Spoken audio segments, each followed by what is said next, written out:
What is going on, everyone? It is May 11th, 2021, and here we are once again for your Tuesday night NXT post show. How is everyone doing? Let me know down in the chat how everyone is doing. I'm doing great myself, and honestly, tonight I think was my favorite episode of NXT that I've seen in quite a while. If I'm being honest. Certainly the best episode that we have seen on Tuesday nights, if you ask me. Lots of action from start to finish tonight. So very happy about that and feeling good, man. Feeling great that I don't have to sit there and watch Monday Night Raw. It is so good, man. It is rejuvenating. I feel alive again. I don't feel drained. It's nice. Also, if you guys are here, make sure to hang out for AOW Underground. We will be here once again on the gaming channel on Friday. We will be doing the go home episode of AOW Underground going into AOW Extreme Rules. Should be a blast. How's it going, Chef, my friend? Let me give you some woos here, my friend. Happy birthday. Hope you had a great day. Hope you were having a great night. Let's get some woos in the chat if we can for Chef. It is his birthday today, man. Happy birthday.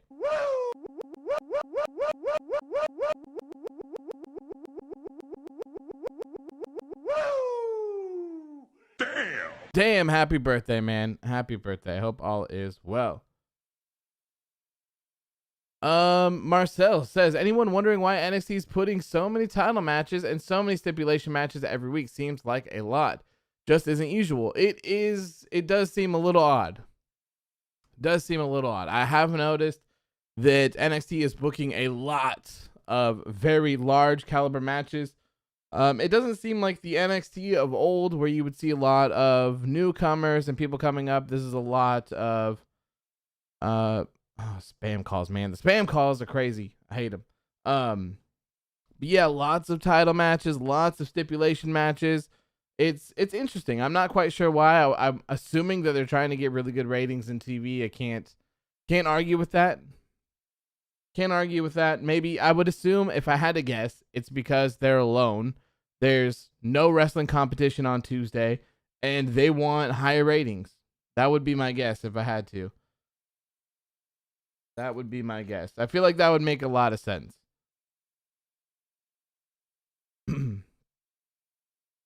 James says alternate title for this video, the 1 year anniversary Becky Lynch tribute show. Is this 1 year or man, the spam calls. They're leaving you messages and everything these days. What is this the 1 year anniversary of? For Becky Lynch. For her dropping the title or something?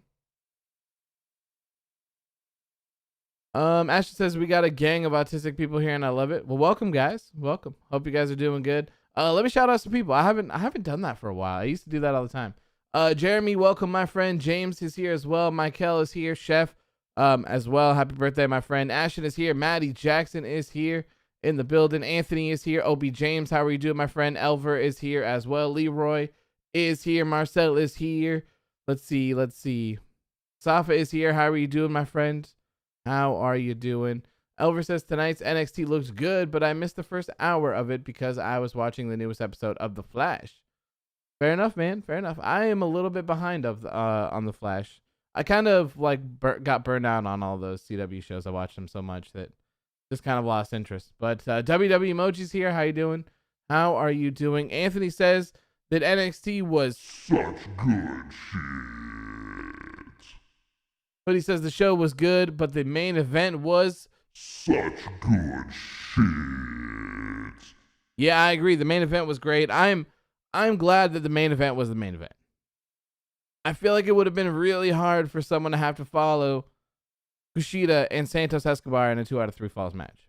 It would have been really hard. I was kind of like, maybe they'll have the women go on last. Maybe not. I don't know. But I think they made the right decision. I think that they made the right decision. The opening to the show was a little bit odd to me. It didn't feel like it was as fast-paced as it should have been after the video packages. But now that I've seen the entire thing, I understand. I understand the pace. The show started off like at its weakest point and continued to climb throughout the whole thing. So no problems with that one right there. Marcel says post that dark video on Twitter maybe.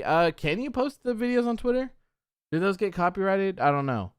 I'm always super worried about posting videos of things places. Sometimes it's really worth it, but it sucks.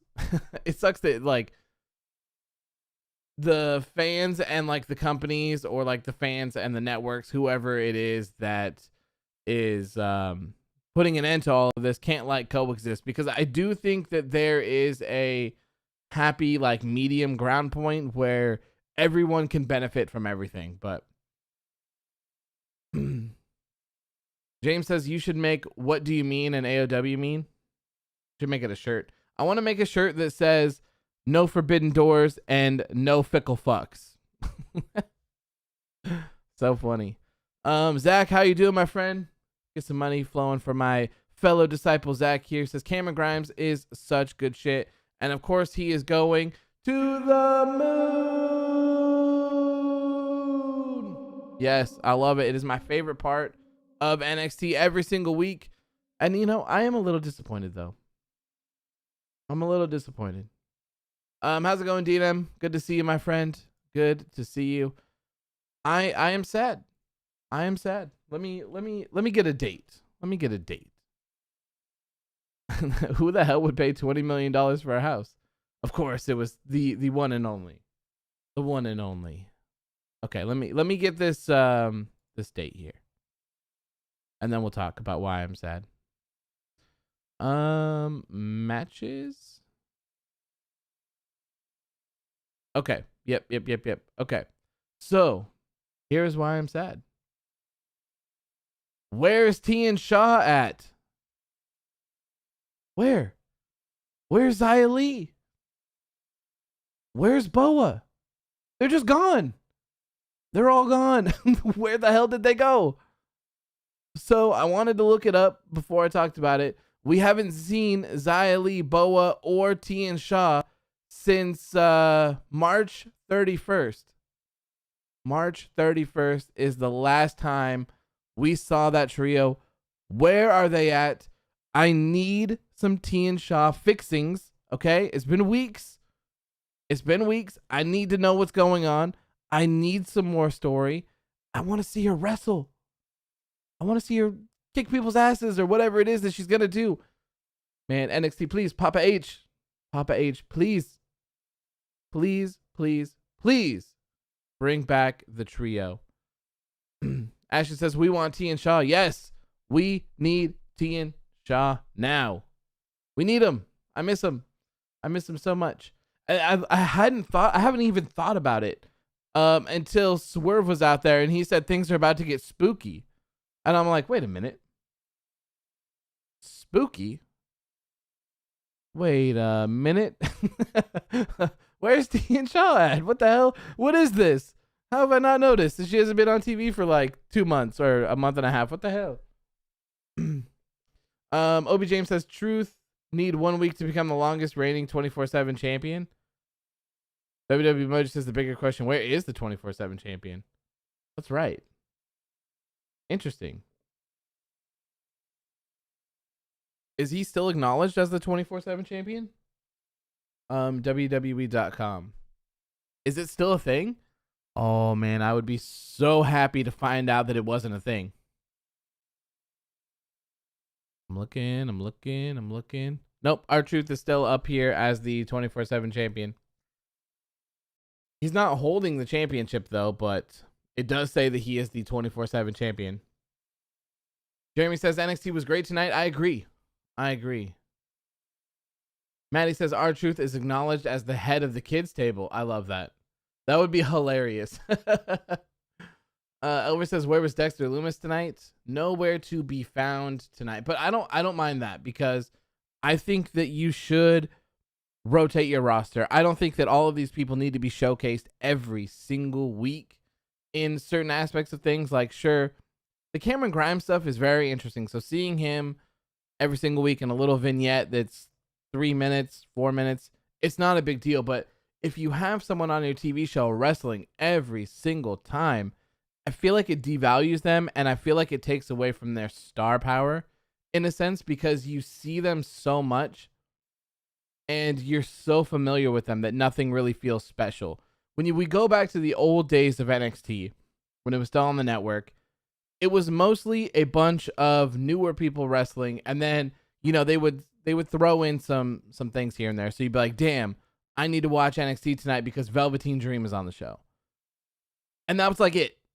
Maybe there's some other stuff going on, but your entire show isn't the Undisputed Era, Velveteen Dream, Johnny Gargano, Tommaso Ciampa, whoever else was there at the times. Like, you don't see those guys every single week typically, which is what I really like. So I wish that main roster WWE would do the same, because in some ways it works. Like for Roman Reigns, I think that seeing him weekly works. You don't see him wrestle weekly though, which is good.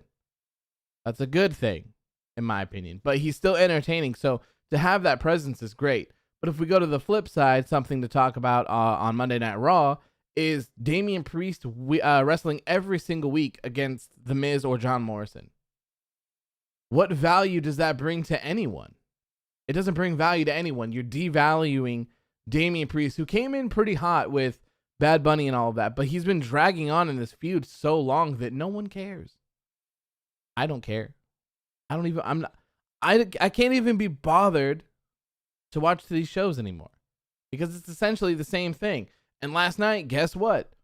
Damian Priest and The Miz wrestled once again, and they have a match this Sunday at WrestleMania Backlash, which I didn't even know was this Sunday.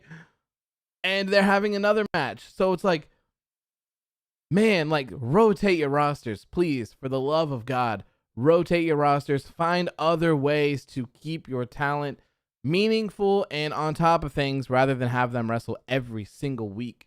And especially when we're talking about the same exact people every single week. That stuff drives me nuts, man. Leroy says, speaking of Velveteen Dream, who else heard that he was backstage last night? Yes, it was reported last night that Velveteen Dream was backstage at Monday Night Raw, but I didn't think anything of it. WWE. So, okay. I don't know the reason why Velveteen Dream is not on WWE TV at the moment. I would assume it's backlash from all of the speaking out stuff that happened, the sexual allegations against him.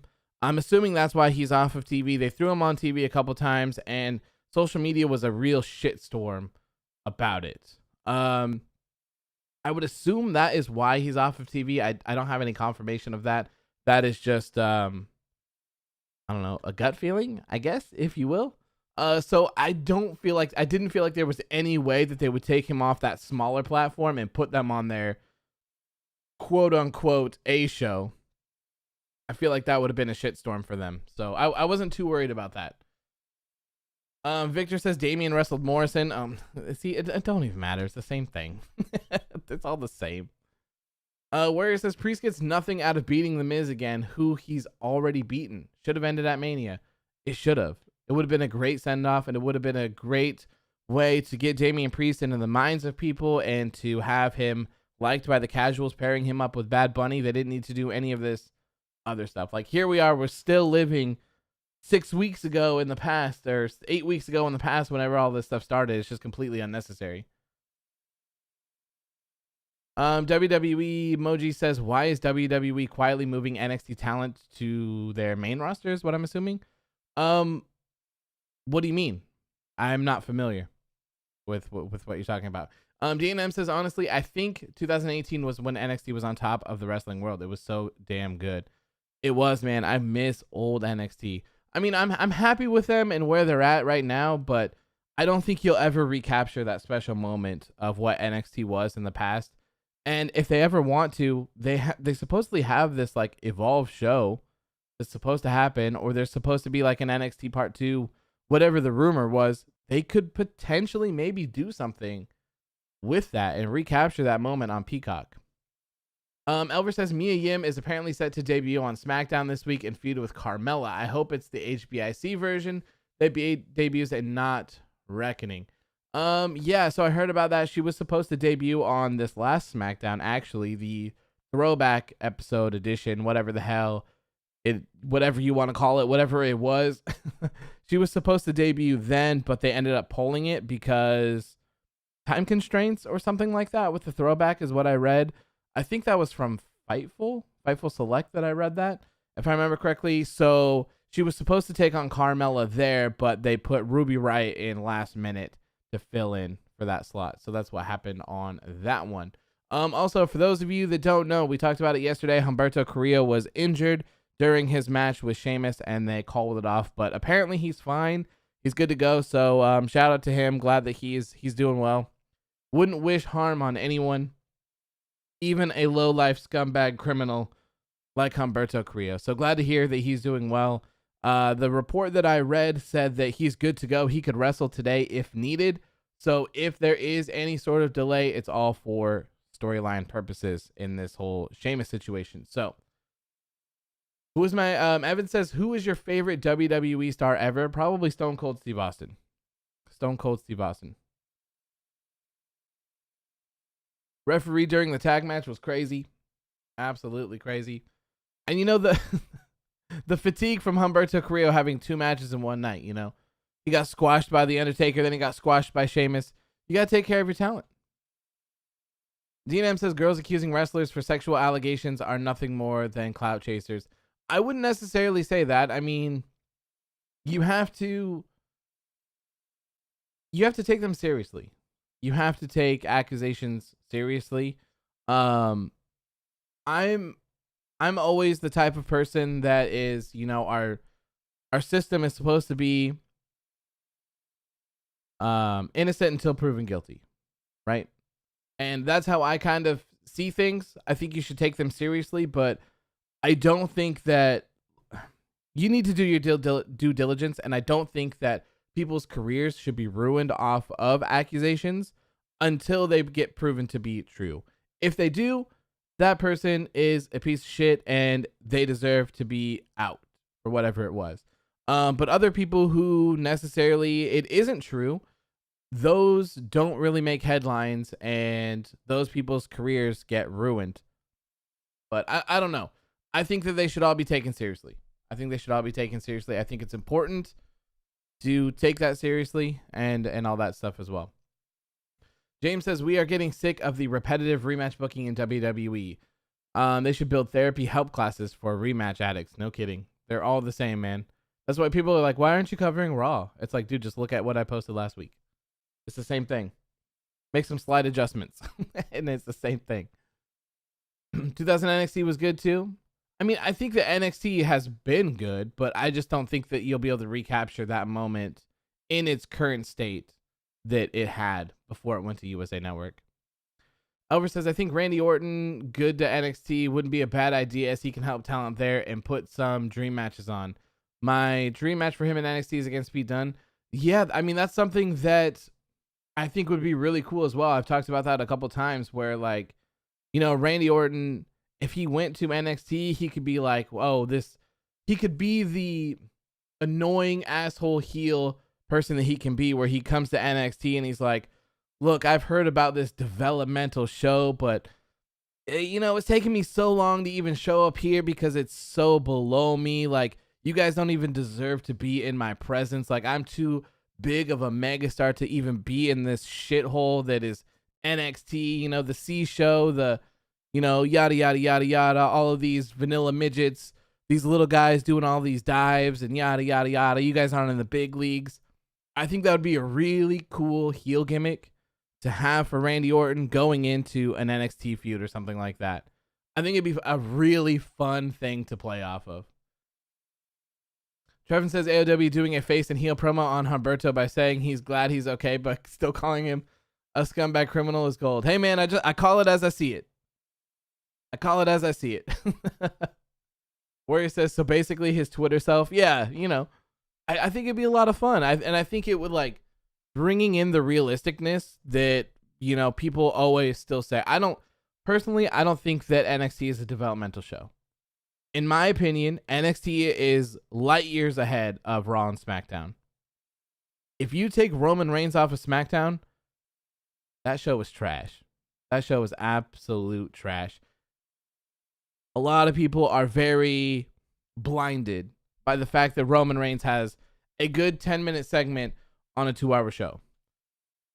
So NXT is the best for me. So to have him come in and be like, this is developmental trash, you guys suck, you're not on my level, I think it'd be really good, especially with some established people like Pete Dunne, Adam Cole, if you will, like whoever it is that he wants to face. Kyle O'Reilly now is kind of their up-and-comer as a singles competitor. So stuff like that I think would be really interesting, and you're driving into what people are saying, that it is developmental.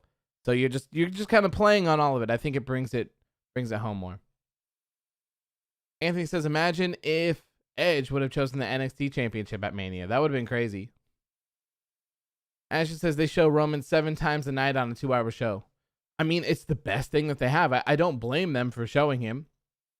And, like, honestly, he's the best part of the show, hands down. I think Roman Reigns is probably... I don't even think there's an argument to be made. I think Roman Reigns is the best thing in all of professional wrestling right now. Like, he's so big, he's killing it. The storylines are good with Roman Reigns. They may be a little repetitive, but I still find them to be very enjoyable myself.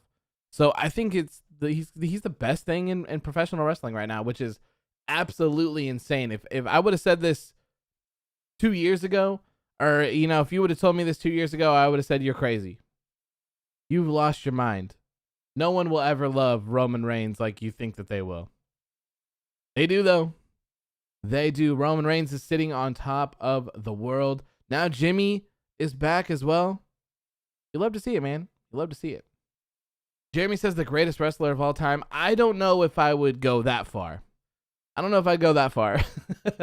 I do think that he is overall, like, when we're talking about, like, the overall package of a wrestler, I think that he is the best one right now. I wouldn't say best wrestler, but presentation, being on top of the world, I think it's Roman. Warrior says Roman usually is the only consistent story on SmackDown. He has 2 new stories at once right now, while everything else on SmackDown is repeats. It's crazy. You know something else crazy that I saw? I was looking, I saved this picture of Kenny to post, but I forgot to post it. I was looking at his, let me find it. His Twitter. He retweeted something, and I just thought it was really, really interesting. Where is it? Okay. So this person is at MythGifts on Twitter. They said, I'm working on a piece about Cesaro and discovered I had a file of a 2009 Ring of Honor match where Daniel Bryan and Kenny Omega hit twin drop kicks on him and then did double kip ups, and my life and the world feels so much better for having seen it, and posted a gif of it. And then someone else commented, they said, funny thing, my brain just worked out. All 3 of these men have had their biggest matches of 2021 against different members of the Shield. And I'm like, man, that's crazy. Kenny and Jon Moxley had their feud. They had the exploding barbed wire death match. Despite how you feel about the ending of it, it was still a crazy rivalry. It was still a big match. Daniel Bryan just had a match with Roman Reigns.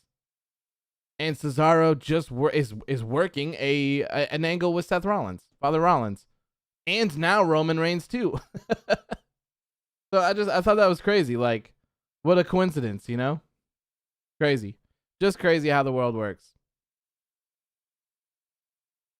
Elver says the one person that the Fiend should have truly gone after is Vince McMahon. Yeah, for sure, man. Hayden says, I'm over Roman Reigns in general. Man, SmackDown must be brutal then for you if you're not in. Hayden says, Kenny Omega, greatest wrestler in the world. I wouldn't argue with someone that says that. I wouldn't argue. I'd probably pick something like that as well. Philip says, Christian Cage versus Roman Reigns or Christian Cage versus Kenny Omega for AEW Championship. Christian and Kenny. Ashley says, Kenny is the better wrestler, but Roman is the better character. I will agree with that for sure. For sure. I'm totally down with that. And, you know, I like all the belt collector stuff that Kenny's doing, but I just don't feel like it's as big or as popular as it probably should be, you know? Maddie says, Will Ospreay greatest in the world? You know, a lot of people said that he posted one of my gifts earlier on his Instagram story, but it was from Wrestle Kingdom 14. Wrestle Kingdom 14. When was that? Last year's Wrestle Kingdom. Safa says, I'm thinking Kross versus Balor ends in a screwy finish and then it leads to a fatal 4-way. It could. We should probably talk about the show because I got about an hour. Whose theme is better, Kenny's or Roman's? Without a doubt, it is Kenny Omega's. 100%. And I mean, current Kenny Omega's is better. Previous Kenny Omega's was the most epic, some of the most epic music I've ever heard in my life. I love that and I miss it. I'm not a fan of Roman Reigns' new music. Still, it has not grown on me whatsoever. I love the beginning of it. I feel like it's very epic and I feel like it fits perfectly. But when it swaps over to that beat, it doesn't connect to me. It doesn't connect. It feels like the best way that I can describe it is that they paid the wrong person to make it, if that makes sense. Like, it sounds cheap. It sounds like it's missing things. And I feel the same way about Moose's entrance, or his entrance music, if you will, in Impact. Like, it's good, but it's not complete. It doesn't feel complete. And it feels like a huge downgrade from his Shield music, which was very, very, what is the word I'm looking for here to define this? Like, it's very powerful. It is very, very powerful. You know that when this guy is walking to the ring with that music, that he's on the top. You know, it should have been no expenses spared for someone like Roman Reigns. Maybe they should have gone with the song from like a band or like an actual person and brought that in or something like that. But the rest of it, it does not click for me. It sounds like a cheap video game. It sounds like it would be the background music for some sort of indie game that you would back on Steam for $5 or $10 in the alpha version or something like that. Like, that is what the music sounds like. I don't get that hype. I don't get that presence. I don't feel that epicness. I don't feel that importantness from that music whatsoever. It's just kind of bleh, you know? Warrior says, I miss when theme songs actually had lyrics. The fact that Jim Johnston isn't making themes anymore is criminal. I think he is making themes. Not for WWE, but for independent wrestlers can buy theme music from him, I believe. But I miss that too, when theme songs were more unique and they fit with the character so much. Now I really just feel like we have generic music.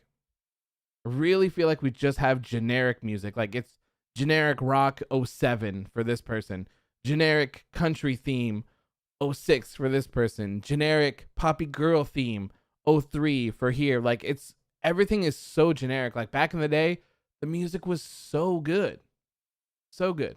Jeremy says it's just a theme, but that is completely wrong. A theme adds everything to a character. Everything. The overall presence of a wrestler is very important from start to finish, from attire to entrance to theme music to like their stance and their moves. Like, every single thing is important to craft that perfect person. Like, imagine this. Imagine at the height of Stone Cold's career, the peak of Stone Cold's career, they got rid of his epic glass shattering and they got rid of the dun dun dun and just put in like some generic rock music. It doesn't work. It takes away so much from a person. So much. You've connected with that. Imagine if someone like The Undertaker didn't have The Undertaker's music. Imagine if they gave The Undertaker like some sort of like death metal-y band, because it's like fast and heavy and it's dark and it's like, you know, like it doesn't work. It doesn't work. So when you take away people's theme songs like Keith Lee, I think that hurts him. When you take away people's theme songs like Pete Dunne, one of the better theme songs, it hurts him. When you add weird little cheap Halloween effects and assets to someone's theme music, I feel like it hurts him. Like, Aleister Black doesn't need that crickety old thing when he's being brought up, you know? Where he says, just look at Stone Cold and The Rock. Their themes are some of the most popular theme songs ever because they enhance the characters. Yes. Give the Undertaker's theme to Disturbed. Yeah, like, it doesn't work. Like, it's all important to a character. It's all, and that's not to say that people's theme music shouldn't change during certain times, because it's fine and it's understandable, but that things don't work forever. But I feel like they've taken away some of the best theme songs that they've had and given us just crap. You know? That's just my opinion. Chef says 4 things to be a memorable wrestler. 1, theme that fits the character. 2, be good in the ring. 3, good entrance. 4, good attire. Yeah, I mean, the overall package, man. If you have that, it's a wrap. It's a wrap. That's all you need. Edge is going to be on SmackDown. That would be nice. Well, I mean, I don't really care because I'm not going to watch it anyways, but it's been a while since we've seen him. It's been a while. James says next Monday, download an Erwin R. Shyster call just to get beat up by the entire AW Underground roster because May 7th is tax day. Oh, man. Yeah, I need to get on that. Ashley says, I love Aleister Black's NXT theme. It was so good. So, like, they added the little Ricochet to Ricochet's theme song, and that creaking noise for Aleister Black's, I think it took away. I mean, obviously, I don't think that they ruined them because they were 4 or 5 seconds of the entire experience, but I didn't like them. I feel like it took away from them. Albert says, I don't want the Cameron Grimes and Ted DiBiase feud to end anytime soon. It's one of the best things on television. 100%. 100%. Where he says, did you know the last theme Jim Johnston did for WWE was Baron Corbin's? Really? I like Baron Corbin's theme a lot. Like his Lone Wolf one, or whatever the hell that gimmick is called. I love that one. And I loved the presentation of it too. Like, where he would come out and it would be dark with just a little fire. And then as soon as they started singing, he like raised up his hand or whatever, and then like the fire engulfed everything. That was so cool, man. It is so much better than this like shitty King music that plays for 5 seconds and then they swap to his theme music and then back. Like, dude, that takes so much away. It's so bad. Why would you ever switch something like that? And I get like it would work if they did like the epic King thing and then just switched over to his music and just let it ride out. That would be fine. But like to switch back every 2, 3, 4 seconds, whatever it is wild. Like it does not work. It does not sound good on the ears whatsoever. Ashton says, I loved the flaming wolf Corbin had. Yes, that's what I'm talking about. That was so good. So good. Leroy says another example would have to be when AEW changed Cody Rhodes' theme song. Yeah, that Snoop Dogg remix was trash. But I think it was only temporary for the Go Big show or whatever it was called. So, yeah, God. Trevin says, I saw someone on Twitter say they want Ted DiBiase Jr. to return to face Cameron Grimes for his dad. Don't see it happening, but would be insane. I'm very curious to know what the outcome is of all this. Does Ted DiBiase become Cameron Grimes' manager? Do they become friends? Does this just end after a couple of things? Maybe Cameron Grimes ends up winning a lot of money for something and he's able to finally defeat Ted DiBiase by buying something that he can't or something like that. Or maybe he will buy Ted DiBiase as a whole, like everything that he has or something. I'm not sure, but I'm very interested in it. I want to see it every single week on NXT. I love it so much. Ashton says, I apologize to any fans, but Snoop Dogg in general is trash. Ooh. That might be a hot take. I don't know. I don't really listen to Snoop Dogg's music, though, either. Only in features. Only in features. James says, even worse. Imagine if John Cena didn't have My Time Is Now and generic rap music instead. Or if Becky Lynch didn't have her Celtic Invasion, whoa, theme, and just plain rock music. Yep. Iconic music as well, Shinsuke Nakamura. That music is crazy, man. When you watch Shinsuke Nakamura's debut and you just listen to the fans and the excitement, it's insane. Like, going back, if you guys ever have some extra time on your hands, go back and watch Shinsuke Nakamura's debut. The dude with the violin or whatever, and the fans are going crazy. Like, that sort of stuff is insane to see. Like, you go look at the Revival's debut on, I believe, Raw as well. And like the excitement from the crowd for people like Shinsuke Nakamura and the Revival is off the charts. Extremely hot coming from NXT. And then you look at people now. Shinsuke Nakamura, not even on TV aside from last week. He was thrown into a big multi-man match because bad guys type deal. But like, look at how high someone has been and look at how low they've been booked. It's crazy to me. It's crazy to me to think that the Revival was so popular, to hear that crowd reaction from them.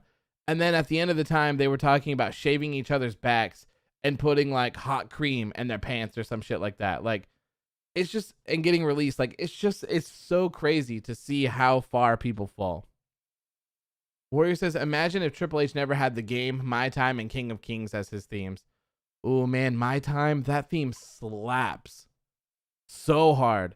That theme music was so good back in the day when that hit, man. Ooh, yes. And the Game theme song was hard as well. Like, that was crazy back in the day. That was absolutely crazy. I'll never forget that night I was watching Monday Night Raw. I think it was The Game music. And he comes out there, he's got the denim pants on, he's got the leather jacket on, and then he's got the denim vest over the leather jacket, and he comes out with like a sledgehammer. That was after an injury or whatever, where he was out for a while. Man, that was good, man. That was some high quality content back then. And that's why I think it's funny that the Dirty Dogs, everyone's favorite uncles, they wear the the leather jacket with the denim vest over it, man. I feel like you're about to whoop some ass if you're wearing a leather jacket with a denim vest over the top of it. D-Generation X, another example. If you take away their music, man, nope, it just doesn't work. It doesn't work. Anthony says, imagine if someone like The Fiend not having heavy metal music for him. It would be weird. I think you could get away with it with someone like The Fiend, like how they have that creepy music for Dexter Lumis. I think you could get away with it in that sense. Or even the child theme, I feel like would work, but I get what you're meaning, yeah. Also, Batista never had I Walk Alone. Oh, yeah, man. They hit differently, man. They hit differently. Like, compare themes like that to themes from this day, and it's like, I don't want it. What the hell is this? DNM says Hit Row Records with Swerve as the leader is going to be so cool. I agree. I'm into it. I'm into it. You're an idiot. You mixed up my time with D-Generation X's theme. All good, man. All good. All right. We are 42 minutes into it. Let's get into this show. Let's get into reviewing NXT for the night. If you're here and you haven't already subscribed, please make sure to hit that subscribe button. I would greatly appreciate it. Also, make sure to hit that like button as well. I would love you so much. I would love you so much. Also, if you enjoy the content and you want to hang out instead of watching the same shit that you've been watching for 8 weeks on Friday, you can join us on youtube.com/Phantom Spec. We will be continuing AOW Underground. We'll be doing the Go Home episode to our first pay-per-view, which will be Extreme Rules. We'll be doing a 30-man Royal Rumble to crown our first ever World Heavyweight Champion. A lot of fun. It is a lot of fun. So let's get into tonight's show. Anthony says, how do we get here talking about music? I don't remember.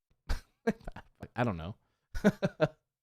I probably talked about Pete Dunne's music being removed or something like that. I think that's what it was. When we were talking about Randy Orton, and then someone mentioned Pete Dunne, and then I said that removing his music is criminal or whatever, changing it out. So that's probably what it was. So tonight's episode of NXT kicked off with Karrion Kross taking on Austin Theory.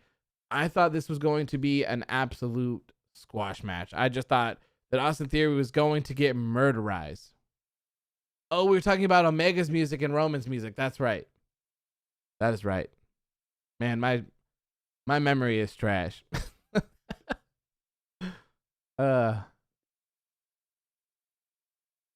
Okay.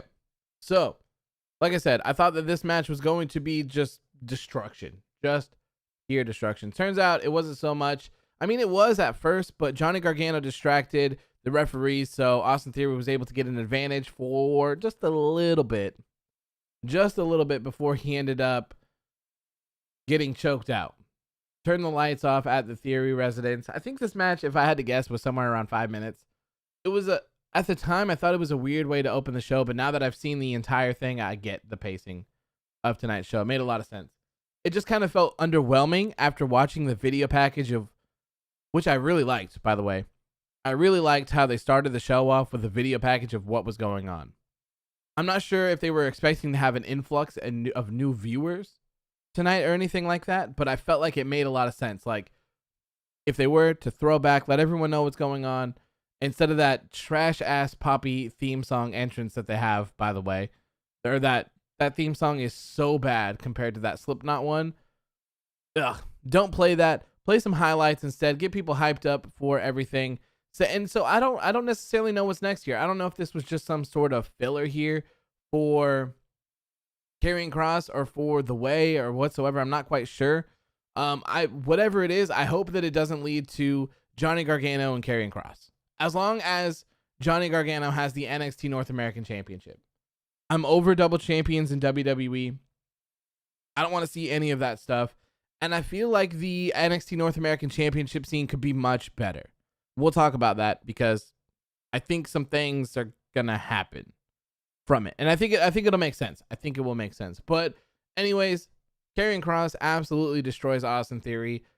Kross and Scarlett are in the ring afterwards, and they do that shot that they did when Kross returned on Finn Balor. They're kind of zoomed in fairly close to Karrion Kross, and as they start to pan out, Finn Balor is standing behind them. They get face to face. Finn Balor says that he wants his rematch against Karrion Kross for the NXT Championship, and he said that he wants it as well. So I'm like, okay, here is your NXT TakeOver in your house main event. Karrion Kross, Finn Balor for the NXT Championship. Turns out I was wrong. This is going to be the main event of NXT in 2 weeks. And that is also the day that Taya Valkyrie, aka Frankie Monet, will be making her wrestling debut. I'm assuming that's what that is, despite the fact that she's been backstage and on TV for the previous month. But, you know, it is what it is. It is what it is. I guess we'll talk about this as well right now. We'll kind of skip things a little bit out of order since I think things will start to make sense here. Next week, Bronson Reed has another shot at Johnny Gargano in the NXT North American Championship. They ended up attacking him in the locker room, and Bronson Reed was able to get a stipulation added to their match, and it is going to be a steel cage match. Steel cage. Bronson Reed versus Johnny Gargano in a steel cage match next week for the NXT North American Championship. Now, if I had to guess, I would say Bronson Reed comes out as the new North American champion. That's my guess. I said it before, I think that Bronson Reed should have won it at his first opportunity. He's ready. I would like to see a different landscape in the NXT North American Championship scene. Hopefully, this is his time. Looks like Chad agrees.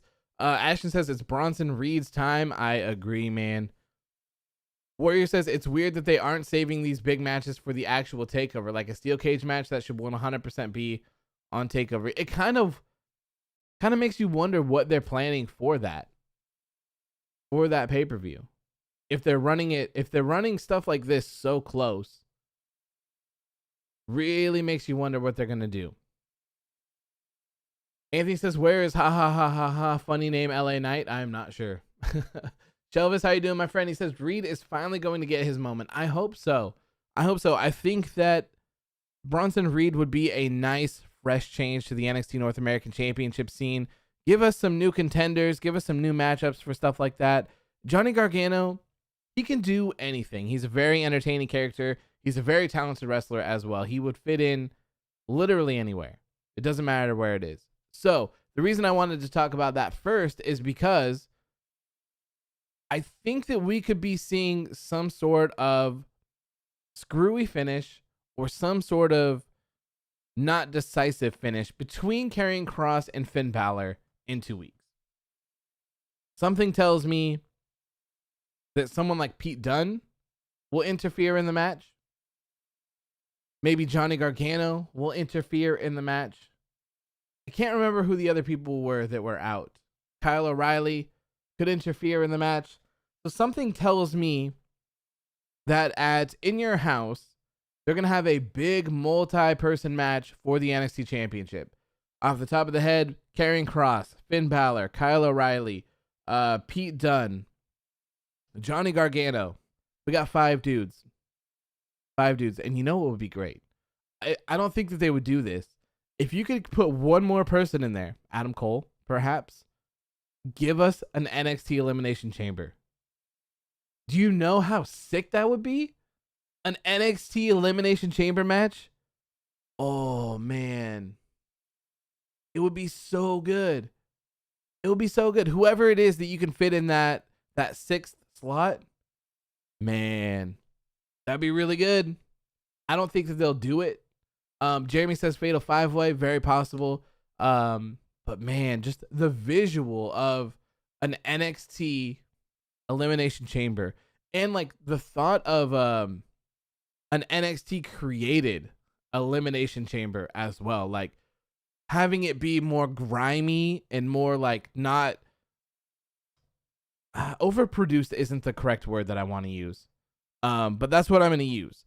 You know, something that's not just like so fancy and everything. Like I love the NXT feel that they have. So like an NXT version of an Elimination Chamber would be incredible. Absolutely incredible. And I'm sure that would put some asses in some seats, and I'm sure that would put some asses on Peacock as well. For sure. People are going to tune in to see that. Anthony says, I mean, Pete Dunne was Kross versus Finn. He didn't do anything. Possible. I'm just trying to figure out how we get to this multi-man match that I feel like is coming. Because if it's not, what happens? If Karrion Kross beats Finn Balor clean, there's no way he's losing. There's no way he's losing. So Karrion Kross beats Finn Balor. I guess you could have a fatal 4-way. You could kick Finn Balor out of the title picture and put in Kyle O'Reilly, Pete Dunne, Karrion Kross, and whoever else was, I said, Johnny Gargano or something like that. That's fine.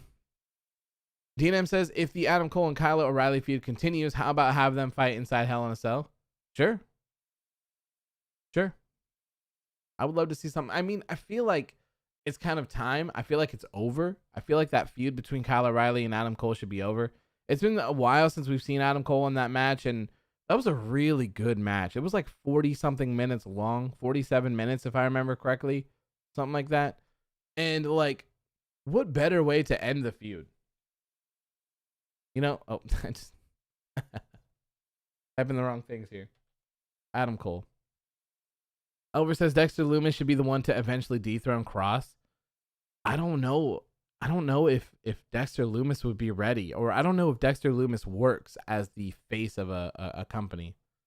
So, unsanctioned match, Kyle O'Reilly versus Adam Cole was 40 minutes and 22 seconds.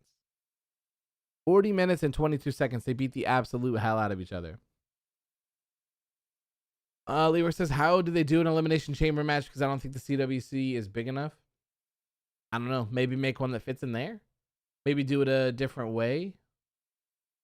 Maybe do a steel cage where people come out and enter and then they get let inside or something. I don't know. I don't know. It's just something that I'd really like to see. I think an NXT Elimination Chamber would be incredible. Do I think Karrion Kross is main roster material? I think he'd fit in fine on the main roster. Yeah, I think so. Ashton says, if Adam Cole and Kyle O'Reilly feud again, I want them in a 3 stages of hell. That certainly would be the next thing up. That would be crazy. Zach says, I just want to see Finn lose clean and go to NXT UK and defeat Walter. Ooh, that would be crazy, man. So whoever defeats Walter and becomes the new NXT United Kingdom champion or UK champion, whatever it is they call it these days, that's going to be a huge moment. Like, whether you watch NXT UK, whether you pay attention to NXT UK or not, we all know how long Walter has had that championship, and him losing it, it's going to be crazy. And the person that wins it is going to be propelled to superstardom, in my opinion. That's what this is all about. That's what this is all about. So I think it's going to be crazy. I don't know if it's Finn Balor, though. I think the matches would be good, but I don't know if it's Finn Balor is older. He's towards the end of his career. He can still kick ass, but like, does that help Finn Balor? You know? I feel like whoever beats Finn Balor, like, it needs to propel them. It's Undertaker and Brock Lesnar all over again. You know? Whoever, the streak.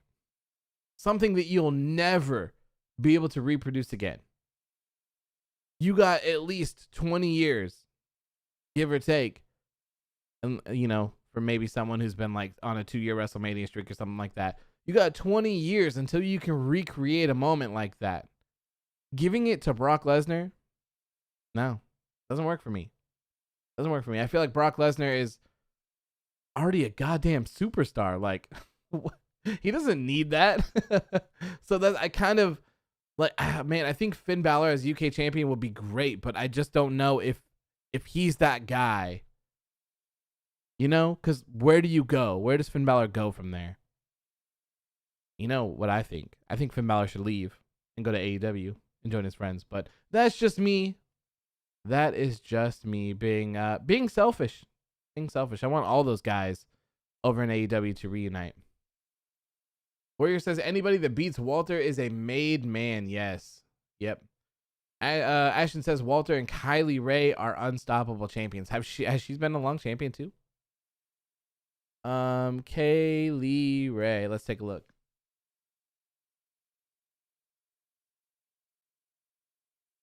Titles. Holy hell. Bro, what? Kaylee Ray has been WWE NXT UK Women's Champion for 620 days? She won the title August 31st of 2019. Wow. That's crazy. That is so long. That's impressive, man. The prestige, man. The prestige. I love it. And their belts are amazing. Okay.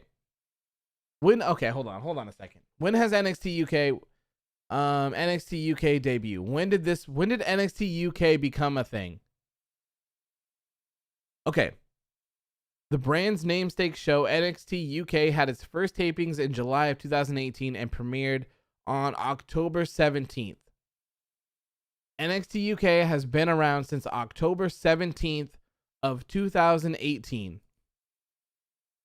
Does anyone want to take a guess at how many women's champions they've had since 2018?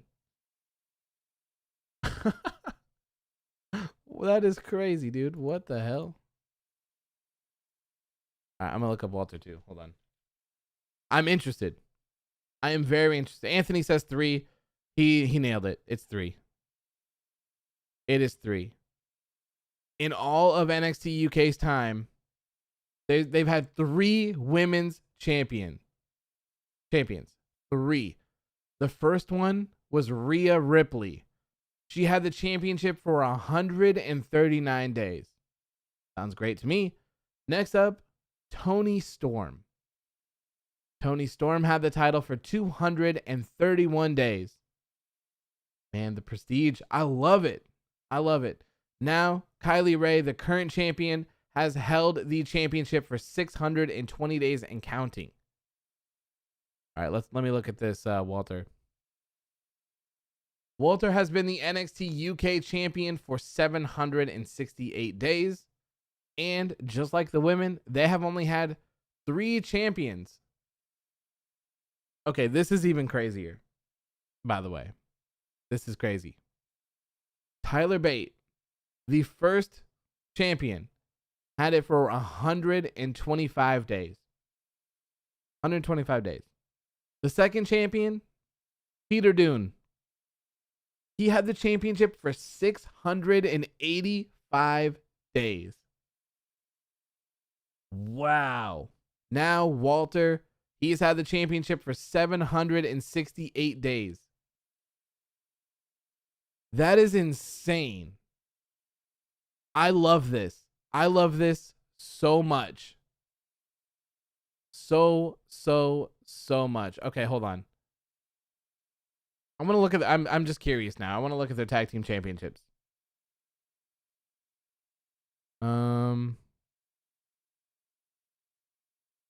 Title reign. Oh, this is the NXT UK. So I've heard great things about it, but it's, I mean, I guess I don't always have to watch it live, but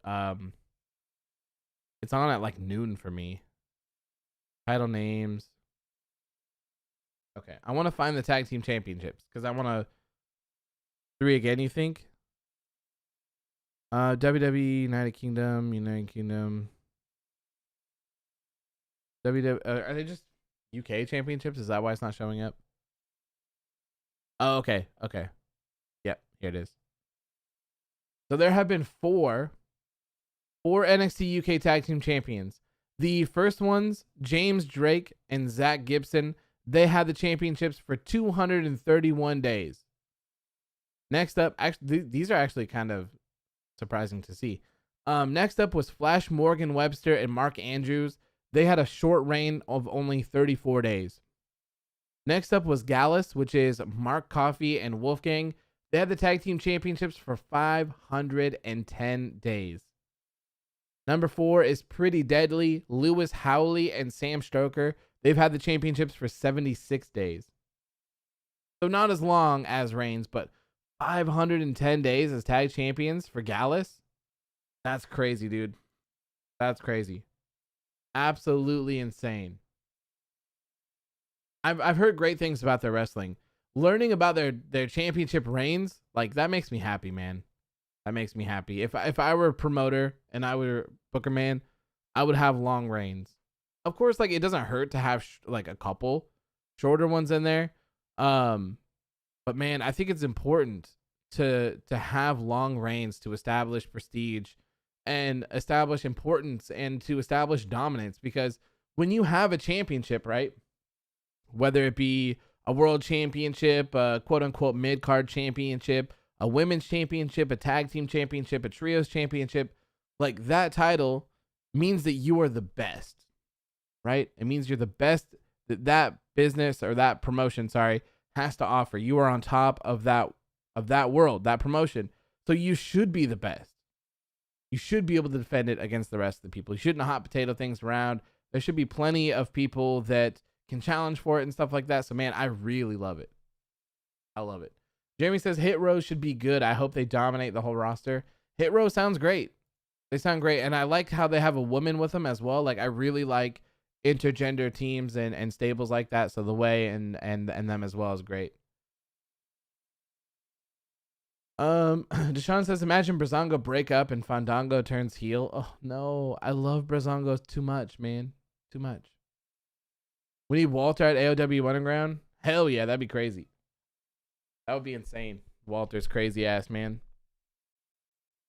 WWE Emoji says, I think Walter won the NXT UK title at the TakeOver before WrestleMania 35. Nice. Ashton says, I think I'm the only one here who watches NXT UK. It's possible. I've watched a couple matches. I watched the Worlds Collide stuff, and I watched Walter and someone else, and I watched another match too, that people were saying it's just so good that you have to watch it. So I watched those, and I was very impressed. Very impressed. Even in the pandemic era, like their surroundings are really cool. Like they really made it work. They made it work. D&M says, honestly, NXT UK was actually good from 2018 to 19. Right now, it has not really been important. Only Walter, Kaylee Ray, and Pretty Deadly keeps me entertained. At least they're the champions. They're highlights of the show.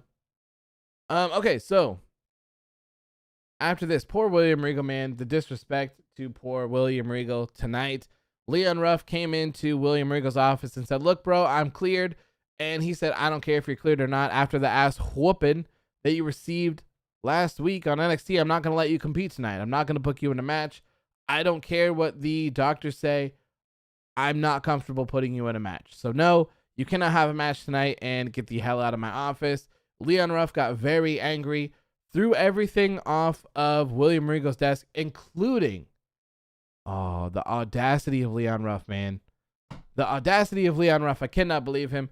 He launched William Regal's prized brass knuckles off of his desk. Disrespect. Leon Ruff, you better watch out, my friend. If William Regal decides he wants to lace up the boots and slide on the knucks, you're going to have a bad time. You're going to have a real bad time. Which is actually really funny, because I saw a post from Tommaso Ciampa the other day, and it's like him on a scale.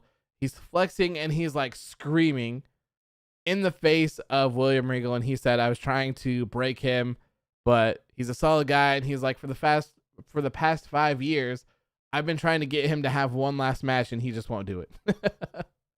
I'm like, man, I love William Regal so much. The guy is so talented. DNM says, I just want to see Gargano versus William Regal. It'd be good, man. It'd be very good. Albert says, Regal should honestly grab those brass knuckles and KO guys that disrespect him like Johnny Gargano. What a GM that would be. That would be incredible. I'm not going to put you in a match with The Undertaker. I'm just going to drop you right here. There's nothing you could do because I'm management. I'm not a wrestler. I love it. I love it. Second match of the night was MSK taking on Breezango, and I thought this was a great match. It's always nice to see the tag team champions as well. My dumbass thought that this was a title match because I read the post wrong that NXT did earlier. I thought it was a title match, but it said that the NXT tag team champions MSK will be taking on Breezango. I thought it was for the titles, but it's all good. All good. Always a pleasure to see Breezango on my TV. One of my favorite teams of all times. I missed the Fashion Files. I loved Tyler Breeze and Fandango. And I think Tyler Breeze is extremely talented. extremely talented, highly underrated in NXT, and not necessarily NXT because NXT loves him, the fans love him, the fans know, but in main roster WWE, man, very highly underrated. Highly underrated. I love Tyler Breeze. Very talented. Ashton says, Breezango just can't buy and win, can they? Yeah, no, not necessarily. It's been a while, huh? I loved it when they were NXT Tag Team Champions. I was so happy. Jeremy says June should be a very interesting month. How come? What do you mean? What am I missing? Okay, so I'm looking.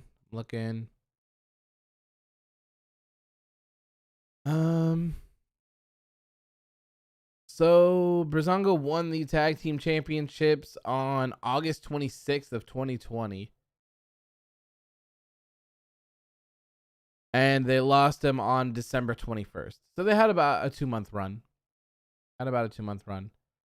And ever since, so they won this match. So they've lost 1, 2, 3, 4, 5, 6, 7. They've lost their last 8 matches. Ooh. That's not that great. Damn, it's 11:22. I wish it was 11:22, man. It is only 8:23 for me. I wish it would be so much better if I could do these on East Coast time. I like it when Breeze dressed like Nikki Bella. I think it's hilarious when they dress up. I love it. And I love that when they went back to NXT, they allowed them to do the special music, special Titantron videos and all that stuff and dressing up. I loved that. I thought it was great. But anyways, MSK, of course, they get the win over Breezango. Great match. Great match. Jeremy says in your house and Money in the Bank. Oh, okay. Fair enough. I see you. Next up, we had another backstage segment here with William Regal once again. Man's put together his desk once again, and Johnny Gargano was mad at him. So his his brass knuckles are in a red like holder thing, like a pad, like a fancy little velvet pad, and it's on the edge of his desk on kind of like what appears to be like a candlestick ish, kind of like a thicker one. Johnny Gargano's mad, so he puts his hand over it. He's kind of like a cat. And he's like, I'm going to push this off. Like, he's just like, I'm going to push it off. And William Regal's looking at him like, you son of a bitch. You better not push this off. And he ends up just grabbing his pencil and breaking it and storming off. But I was like, man, everyone's going to make William Regal suit up tonight, and everyone's going to get their ass whooped. Everyone's going to be kissing some brass knuckles tonight. Be knocking this man's desk over all the time. Then NXT officially announced the NXT TakeOver in Your House 2021. Hosted by Todd. Once again, I do not Pettingill. I'm not necessarily sure how to pronounce that. Hosted by Todd Pettingill. This will be live Sunday, June 13th, streaming on Peacock. Very excited for that. I love NXT doing these old school pay-per-views. I love it. Hopefully they have the house again, like some sort of frame. Hopefully they have a cool set. I really like that, so I'm very excited for that. Did I see the video package for the way? Yes. It was good. Lewer says Tyler Breeze is an NXT OG. He's been there since the days of Sami Zayn, Adrian Neville, Sasha Banks, Bayley, Becky Lynch, Kevin Owens, etc. Yes, that's why everyone loves him. He's so good, man. So good. Next up, Pete Dunne came out to talk his trash here. Obi James says, take over in your house now, 100% Charlotte free. Thank God, man. Pete Dunne was saying he's the baddest there is. Talking about Karrion Kross. And Leon Ruff stepped up to the plate by attacking Pete Dunne from behind. Man. It didn't work out very well. It didn't work out very well for Leon Ruff, that is for sure.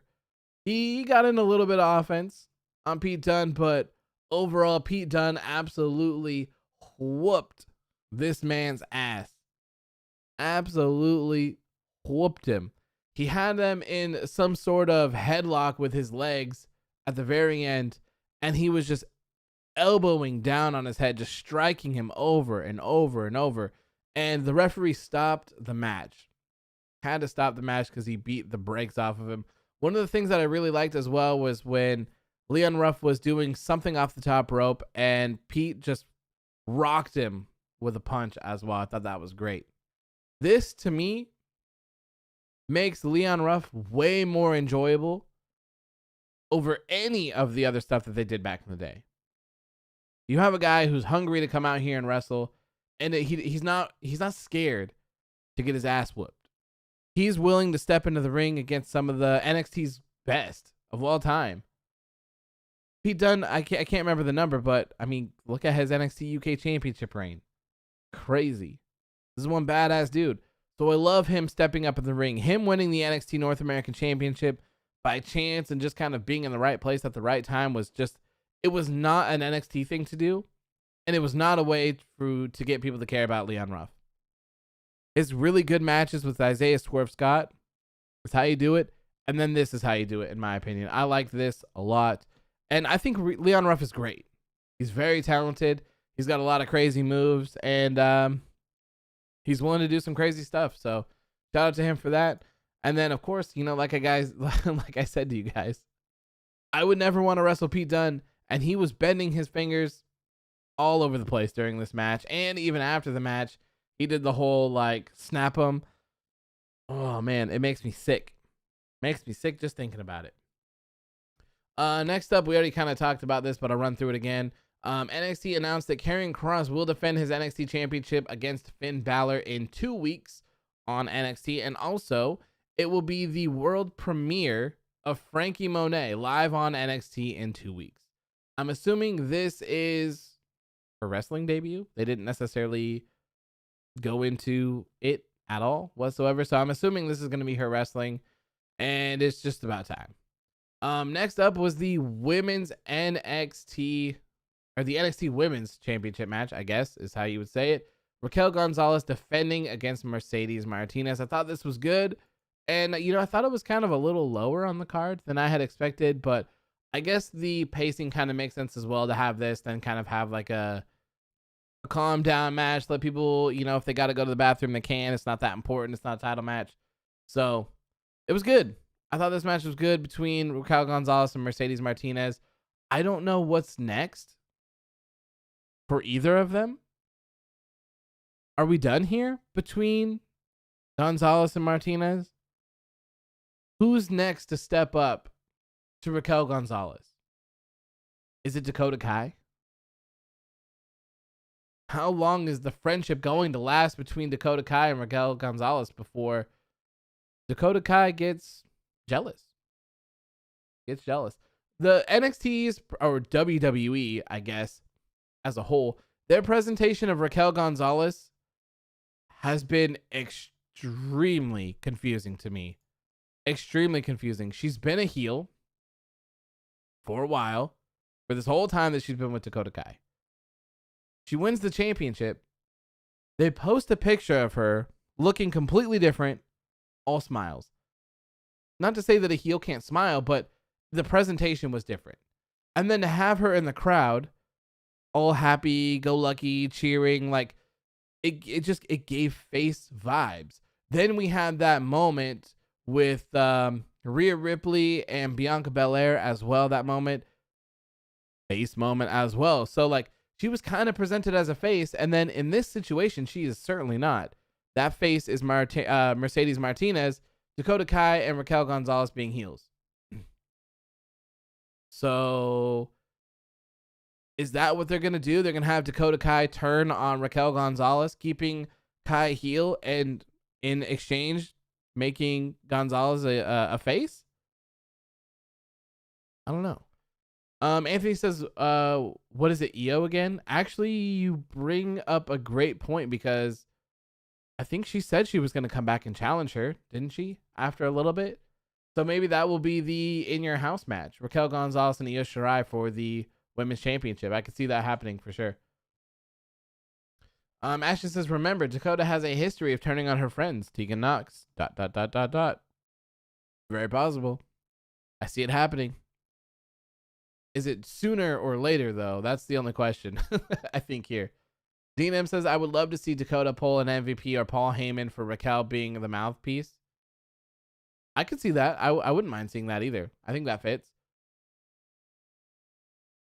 I think that fits as well. I mean, so now that Anthony mentions it, brings up Io, I think that's probably the best bet. I think so. Because I'm not sure who else would fit in those shoes at the moment. It's gotta either be Io, Mercedes, or Dakota. I feel like those are the only three logical people that fit in there. Toni Storm's busy. Tian Shaw's gone. She's not even a wrestler. Xia Li, you could argue, could maybe, because she's been on a winning streak, I believe. But she's been gone as well. Man, who else is there on their women's roster? Shotzi and Ember, but they just lost their tag titles. Candice and Indy have tag titles. But yeah, I don't know. It's got to be one of the three of them. Saray, yeah, Saray. She's only had 2 matches though. But I mean, I guess they could. Jeremy says, I'm curious to see how long it takes for NXT to get live fans back. The sooner the better. It seems like things are starting to open up a little bit. Come next month, I feel like things are going to be opening up, which will be great. Next up, we were presented to Hit Row. This is Isaiah Swerve Scott's new clan, new group, rap group, whatever it is you want to call them. I think WWE posted hashtag Hit Row Records. So I don't know. What if it's Charlotte? I would hate that. Ashley says Zoe Stark. It could. I mean, it could if she beat Toni Storm, maybe. So, new group. I like this. I like the presentation of this new group. I think it works. I like that there's a girl involved as well. I like having intergender groups, stables, factions, whatever it is you want to call them. I think it's great. And I think it's fun. I'm not necessarily sure that she's going to be a wrestler. I don't know who she is at all. The other guy, AJ Gray, I think he said his name was Top Dollar. And then the other guy is Ashanti, I think. Ashanti? Let's see if he shows up. He doesn't. What is his name? WWE Ashanti NXT. Ashanti the Adonis. Okay, so Ashton says Brianna Brandy is the girl. The guy is Ashanti the Adonis, and the guy is Top Dollar, and I can't remember. August Gray? No, that's not his name. What's the other guy's name? Jay something or whatever the hell it is. I don't know. Anthony says it could be Frankie Monet. You have a great point. It could be. It very well could be. I don't know how I completely forgot about that. But yeah, they're a rap group, so they came out here and they had like a kind of like a cipher. They were rapping, kind of like they were battle rappers, if you will. It was really good. AJ Francis, yes. Ashton here to save the day, man. AJ Francis, aka Top Dollar, is the guy with the red shirt. Ashanti the Adonis is the guy that was wearing the overalls. Brianna Brandy, obviously the girl, and Isaiah Swerve Scott obviously is Isaiah Swerve Scott. So really good presentation overall. I'm excited to see where this goes. I think Swerve is incredible. He's very talented. So I hope that this is able to take him to that next level that he can be in NXT. I think that he should be involved. He could be involved in the Cruiserweight division if he's got to be in that weight class. Are also the NXT North American Championship scene with Bronson Reed at the top of it. If that is what is going to happen, I think that would be great. I think he'd fit in perfect. So we'd love to see Swerve get some wins against some people here. And more than anything, they had great matches, Swerve and Leon Ruff. They had great matches. I'm not going to take that away from them. They have great chemistry together, but I'm glad that it's over. That last match that they had is a decisive finish. It's done. It's over. Like, that sort of match is where you get to at the end of the feud. So I'm happy to see that that's kind of over. Anthony says, we didn't talk about the ref jumping over Breeze. Oh, that's right. That is right. So in the tag match with MSK and Breezango, The ref was kind of in the way for a spot of it, and he did I think Breeze was running towards him. Nash Carter threw Breeze towards him. The ref did the whole lay down thing. Breeze walked over the top of him. Breeze bounced off the rope and ducked down, and the ref jumped over the top of him. It was a really cool spot, and shout out to that ref. It was hilarious to see him do like the it was like a Tekken fighter pose, man. Like afterwards, he did the jumps and he was like jumping back and forth. Looks like he was ready to pick him in a selected character screen mode. It was great. It was great. It's always fun to add little things like that, I feel like, in your shows, just for excitement. Not all the time, but just every once in a while. Obi James says, I see Swerve winning the North American title by the end of the year. I wouldn't mind that at all. I would love that. I think the Swerve belongs somewhere in there, for sure. And I hope that Bronson Reed takes it, and I hope that he is able to run with it as well. I think he's very talented. Ever since they did that, oh man, I always forget what it was, but it was when they brought in all of those new people and they were featuring them every week. Like, I've been a big fan of Bronson Reed ever since then. I thought that he has always outperformed and done a really great job. So I think he deserves the opportunities for sure. Ashton says, up in the sky, it's a bird, it's a plane, it's a referee. Next up, we had one of my favorite parts of the show. We were here at a very nice house, and it was a house auction. The house was being auctioned off. Thing starts. Cameron Grimes gets out of a very nice car. I think it was a Bentley. If I had to guess, I would say it was a Bentley. Gets out in a brown suit, no shirt, of course, which I love, and that, of course, his brown hat as well. And he says he's ready for an auction. He bids $2 million. Starts the auction at $2 million for this house, and he keeps going back and forth. But you don't see who the other person is. You just see their paddle up in the air, and they keep driving the price for the house up and up and up and up and up. Cameron Grimes eventually says $5 million. $5 million. Going once, going twice. A voice from the back says $20 million. Cameron Grimes says, who would pay $20 million for a house? That is unbelievable. I am out. This house is not even worth $20 million. House is sold for $20 million. Cameron Grimes gets up to see it was $8 million. Oh, fair enough. Who would pay $20 million for a house? Gets up to see who it was.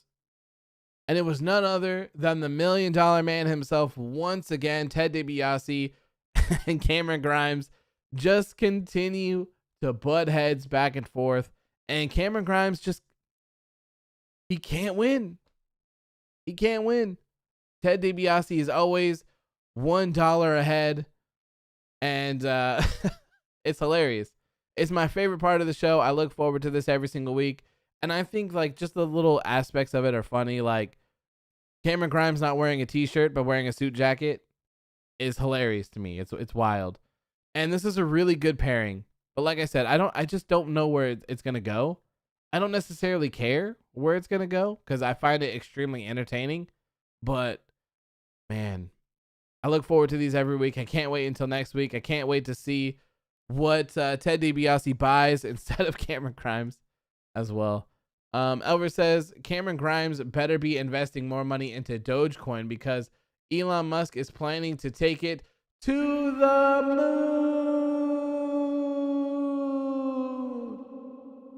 Man, I know. Like my mom texts me and she's like, "Do you have any Dogecoin?" I'm like, "No."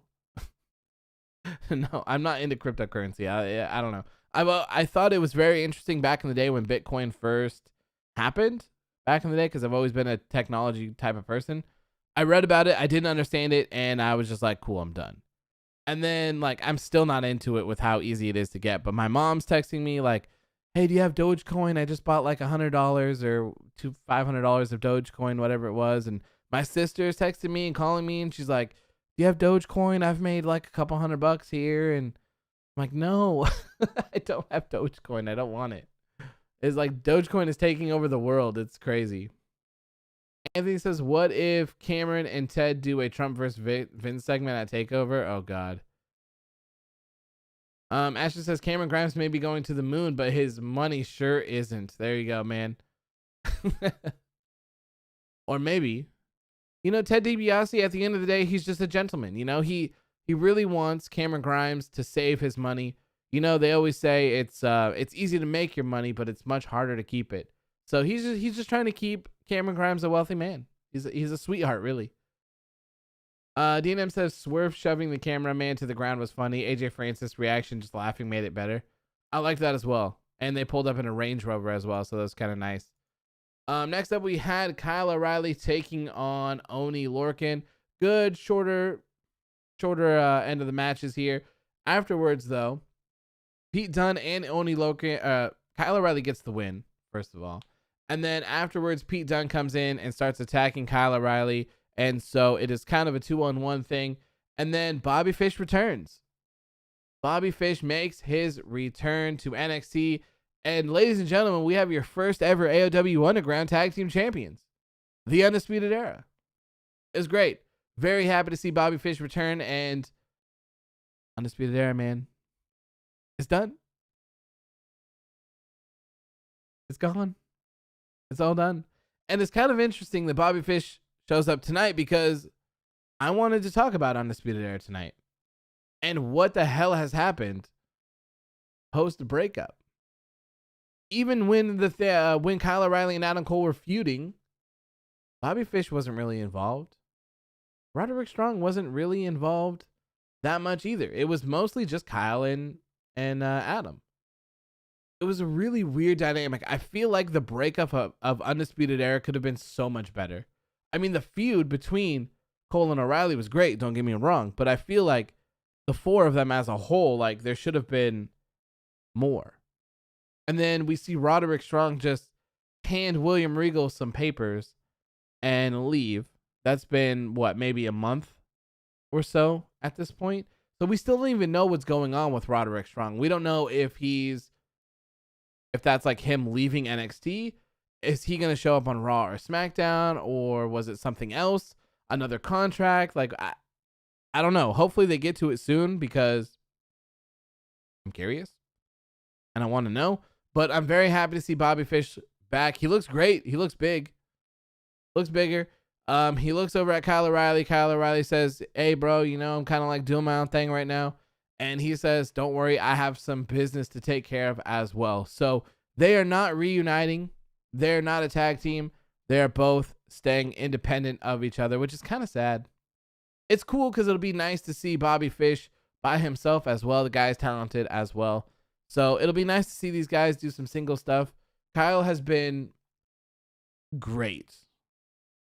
He's been great ever since he's been doing all the main event stuff, and he's been kind of by himself and not with the tag team kind of stuff. He's been doing very good. I'm not a fan of his current presentation. I don't like the whole secondhand store cool guy type vibe that cool guy Kyle O'Reilly has, and the theme music. I understand that he helped make it or whatever, but like, it's not for me. It's not for me. But the guy is incredibly talented in the ring. You can't take that away from him. So it'll be interesting to see what happens with all of these guys. Like, what's going on with Bobby Fish? What's going on with Roderick Strong? What's going on with Adam Cole? Is he going to come back and feud with Kyle O'Reilly again in another match? A big stipulation match? Or is he just going to go on as to be a part of Raw or SmackDown? I think Adam Cole might be able to survive on SmackDown. Raw? Probably not. Probably not. So I hope he doesn't get into that. DNM says, what if Kyle was the one to turn heel instead at Vengeance Day? Think about it. It can help Adam Cole develop more as a babyface. Possible. I think that I feel like a heel Kyle O'Reilly would be more enjoyable than this babyface Kyle O'Reilly, but that's just me. I don't know. I mean, I think if I had to guess, I would think that most people think the same way as me, because he posted something on Instagram or Twitter and was like kind of defending his gimmick or whatever it was that was going on. So I don't know. We'll see. Andreas, how are you doing, my friend? Good to see you. How are you doing tonight? Obi James says, cool Kyle will never be as cool as Carlito. That's right. We spit in the face. Spit in the face. James says there's not that much pyro in NXT. If there were, they would set the building on fire. It's pretty small where they're at. But I like the presentation of NXT. I like how it's darker. I like their version of the fans' faces. I like how they even went as far as to putting a chain link fence graphic over the top of it as well. Like, it gives it that grimy NXT feel. It doesn't feel overproduced. It doesn't feel like a huge production, if you will, which might be the correct words, like a huge production. It feels great. I already talked about this. And then the main event of the night, KUSHIDA defending his newly won NXT Cruiserweight Championship against Santos Escobar in a 2 out of 3 falls match. I'm very happy to see that this was the main event of the show. I would have felt bad for anyone that had to follow this because we all knew that these guys were going to kill it. And it was great. It was a good match from start to finish. I really, really, really enjoyed it. Jonathan says, what's next for Io? Is she going to take an L when she faces Taya and then head to the main roster? I would assume that she'll probably have another match with Raquel Gonzalez, and then she'll probably head out to the main roster. If I had to guess, that would be my guess. But, I wouldn't mind Io sticking around either. I'm a big fan of Io Shirai. I think she's great. But KUSHIDA, man. KUSHIDA and Santos Escobar was fantastic. And actually, something, I didn't post this on Instagram, only on Twitter. Let me go grab this. So, Santos Escobar was the first one to get a fall in this match. And very shortly afterwards, KUSHIDA got his as well.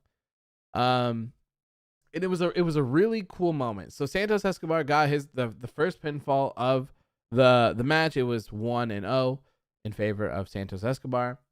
Him and KUSHIDA are in, they're kind of battling out a little bit.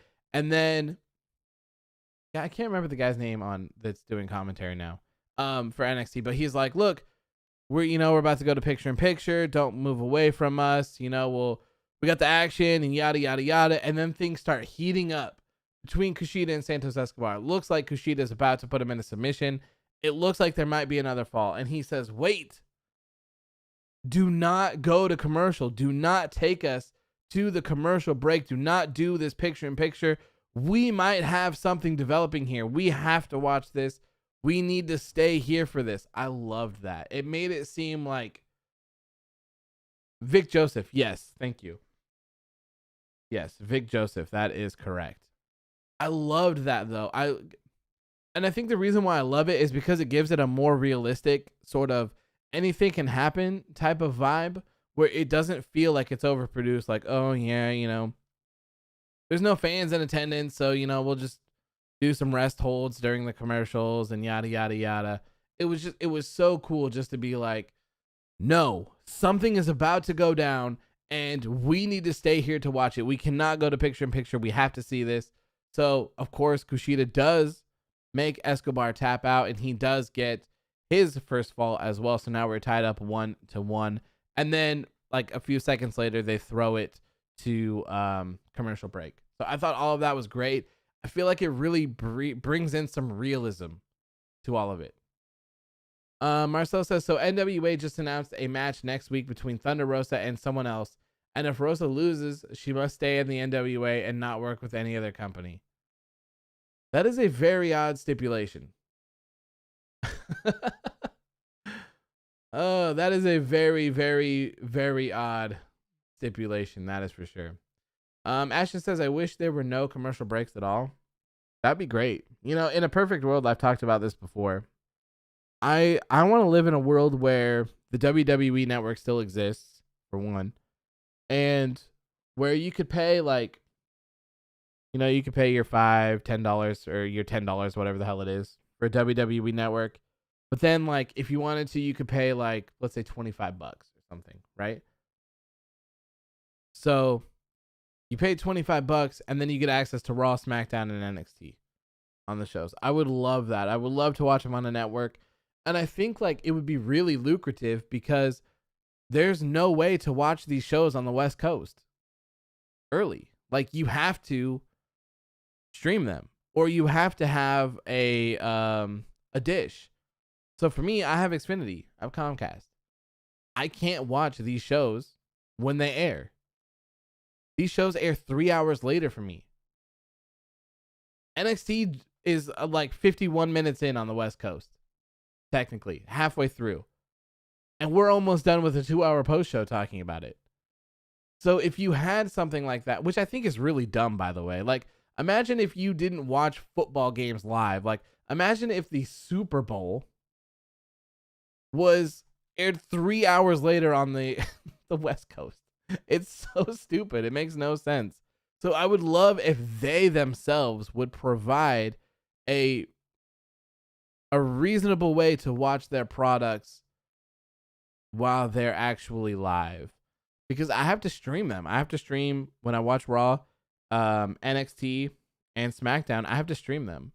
Well, SmackDown I can watch from the Fox Sports app. So anyone that has any sort of cable programming, you can actually watch on Fox Sports for free if you have that. So you just log into your cable provider information and you can watch them on the East Coast feed live in high quality 4K. But for Raw and NXT, I can't, because you can't watch USA Network on anything, which is annoying.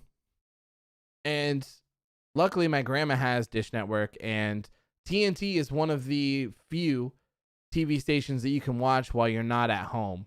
So I'm able to actually watch it for that, but that's the only one. It's very frustrating. Marcel says USA Network gives NXT a lot of leeway with commercials and overtime. TNT is strict. I hate that they allow NXT to go overtime. Like, that was one of the worst things about Monday Night Raw, is that the show was 3 hours and 12 minutes. Like, come on, man. They should end at the hour, at the top of the hour. And I like how they do that with Raw now. It's just like, when it's done, it's done. Like, we're not doing this. But then they allow NXT to do it. NXT went over 7 minutes tonight, I think. Marcelo also says Dynamite tomorrow is going to happen during a thunderstorm, according to the weather. Oh, yikes. Yikes. Hopefully the top is covered. I don't know. Speaking of Dynamite tomorrow, I hope that they announce Cody Rhodes has a big announcement tomorrow. I hope it is the ticket sales for Double or Nothing. Like, it has to be, considering how close we are. I'm going to try to buy tickets. I'm going to try to do whatever I can to get tickets to that, because I want to go. I want to go so bad. I want to go to Double or Nothing. I want to go on a vacation. And I've always wanted to go to Daly's Place ever since the first time that they showed it. It looks like a really cool venue, and I'm excited. I'm very excited. Marcel says Cody versus Go-Go boxing match at dawn. I don't know, but I don't want to watch a boxing match. Elver says, I hope Miro becomes the new TNT champion. Oh, yes. Yes, me too. Please. Okay, but anyways, Kushida gets the last fall as well. Kushida retains his NXT Cruiserweight Championship. You love to see it. Great match to close out the show. And honestly, like I said, this show had some slower paced stuff, but overall, from start to finish, I think this is one of the best episodes of NXT they've had in a while, and it is certainly the best episode of NXT that they've had on Tuesday, if you ask me. Last week, the show was good overall, but the opening match was really good, and the closing match was really good. The rest of it was kind of just like a meh, kind of, but this one was good all the way through. I really liked this show. Ashton says, I'd kill to go to an AEW event live. It's a lot of fun, dude. Like, the atmosphere at an AEW event is different. It's different. It's crazy. Being at the first Double or Nothing was crazy. Like, it's hard to explain. The atmosphere is just so different. Like, you can tell, like, all the hype that is in the building. I've been to a ton of Raws, a ton of SmackDowns. I've been to an NXT TakeOver. I hadn't been to one at that time though, but the energy was just different, man. It was a lot of fun being there. We were at All Out as well, which was a lot of fun as well. Like, the atmosphere is just crazy. The Royal Rumble we went to was a lot of fun as well. Different atmospheres though. The Royal Rumble was great. It's such a cool thing. It was like a 10-hour event though, with like having to get there and parking and getting out and traffic and blah blah blah blah blah. But it was fun overall. I highly recommend doing stuff like that. I would love to go to a WrestleMania. I think that's one of the things that is on my list. And an NXT takeover. Man, I thought I would never be able to go to an NXT takeover. And then they said, hey, guess what? We're going to have NXT takeover Portland. And I'm like, wait, what? Excuse me? Portland, Maine? Like, no, NXT takeover Portland, Oregon, man. We bought tickets so fast to that event and it was great. Absolutely great. Ashton says, I went to a WWE live event back in 2015 and it was a lot of fun. One of the matches was RVD versus Alberto Del Rio. That's funny. We actually went to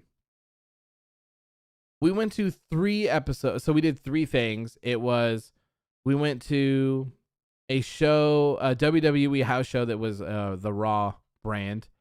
And then we went to that one in, where was that? Portland, I think. And then my aunt had always wanted to go see wrestling. So we went with her to one in Eugene. And it was the same exact show that we saw the other night, which was fine because it was fun. It was entertaining.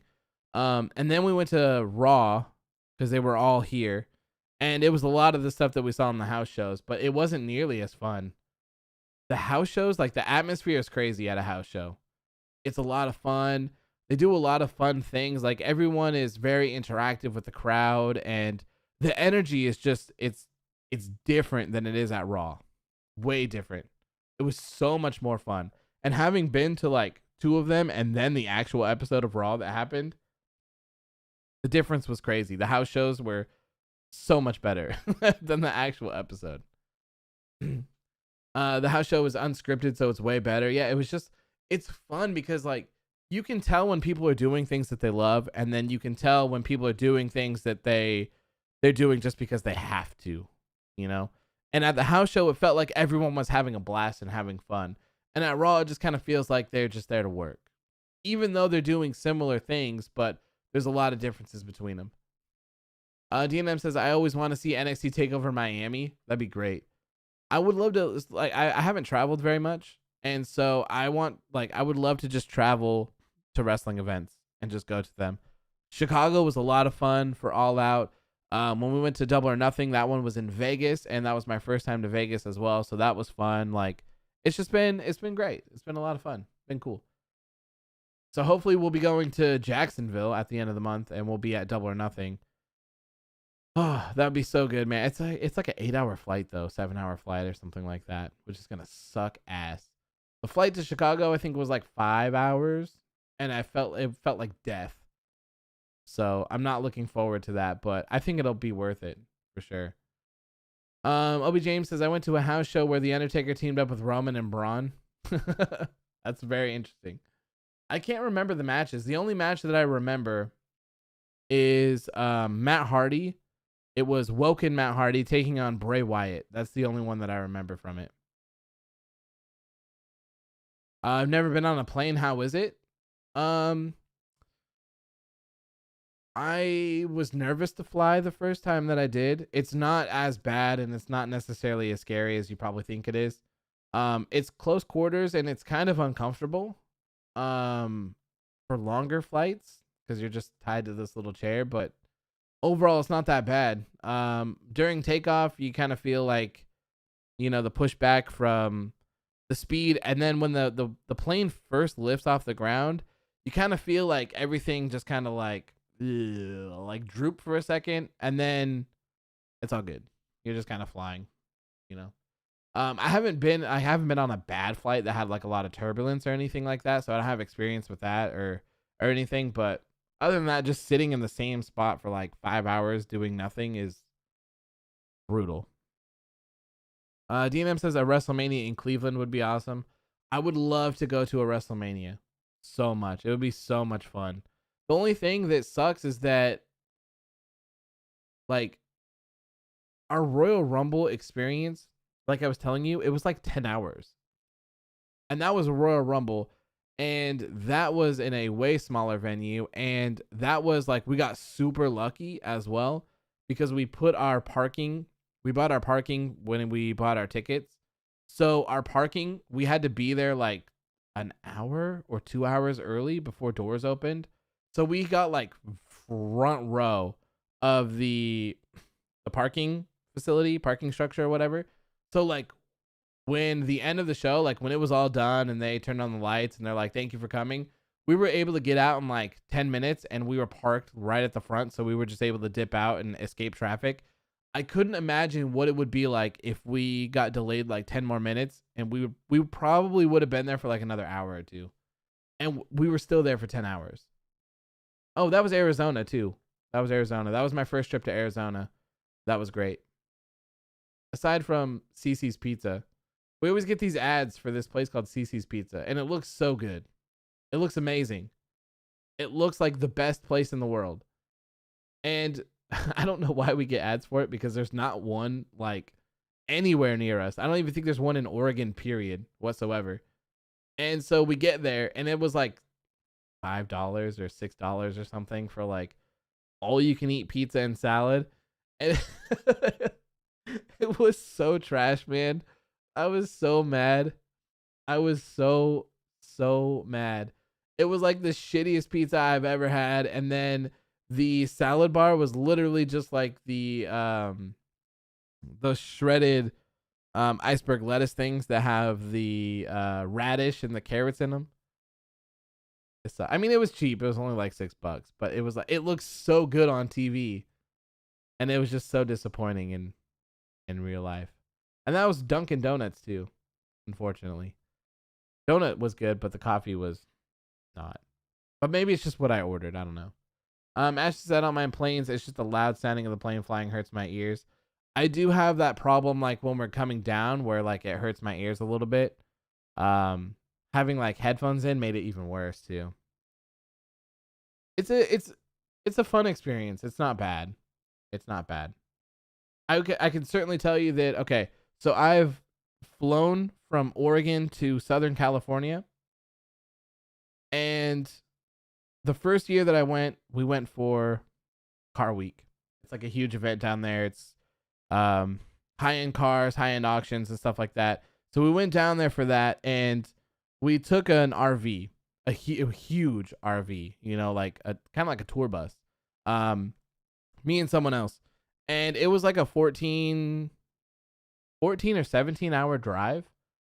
And I was like, this will be manageable, because we're in this giant RV, right? Like it has a TV, it has a bed, it has a couch, it has a kitchen, it has a bathroom. Like we don't necessarily need to do anything. Like it'll be fine. And it was the worst. It was the worst, man. It doesn't matter what you were in there doing. It was so bad. It was so boring. So we went again the next year and we flew, and it took like 2.5 hours. And it was like, it was way worth the money. And actually, it probably was cheaper to fly than it was to gas that thing up.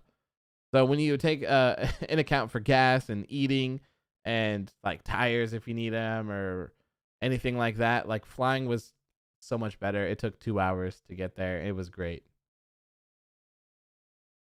DNM says, I would love for a Royal Rumble to be at Dodger Stadium at Los Angeles or Yankee Stadium at Bronx, New York. I'm assuming you live in that area then?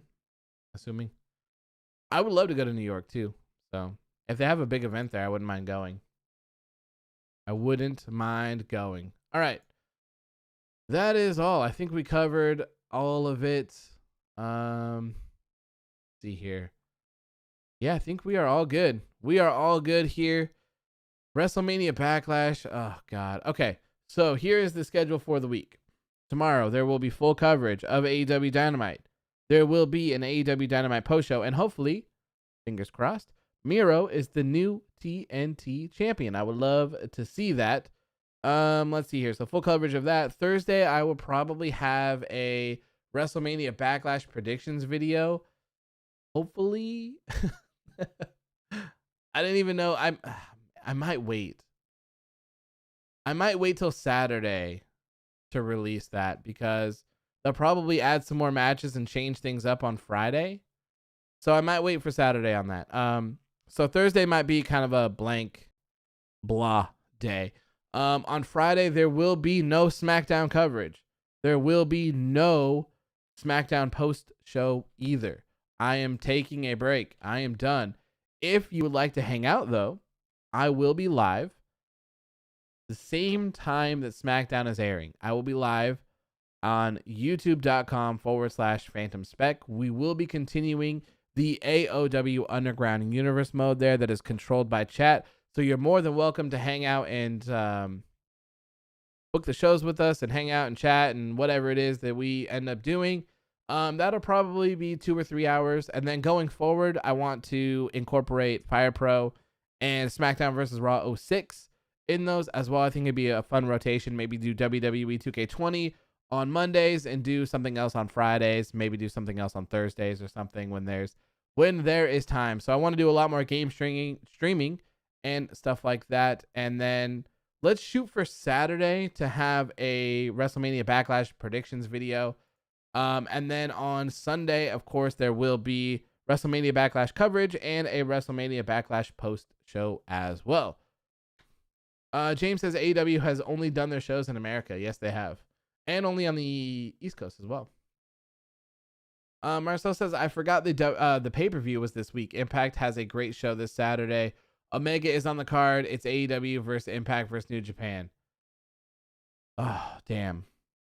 I don't know if I'll be home on Saturday to watch that. I might watch that. I'm not sure. We'll see.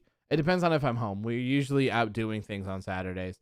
And we know that we have to be here on Sunday, unfortunately. So that will be there. Ashley says AEW is one busy man. Yeah, it's kind of crazy. Like juggling like my real world life and my work and now like 2 YouTube channels. Kind of interesting. It's kind of weird. And I want to make more content for all of them. I think it'll be easier once I turn on the camera.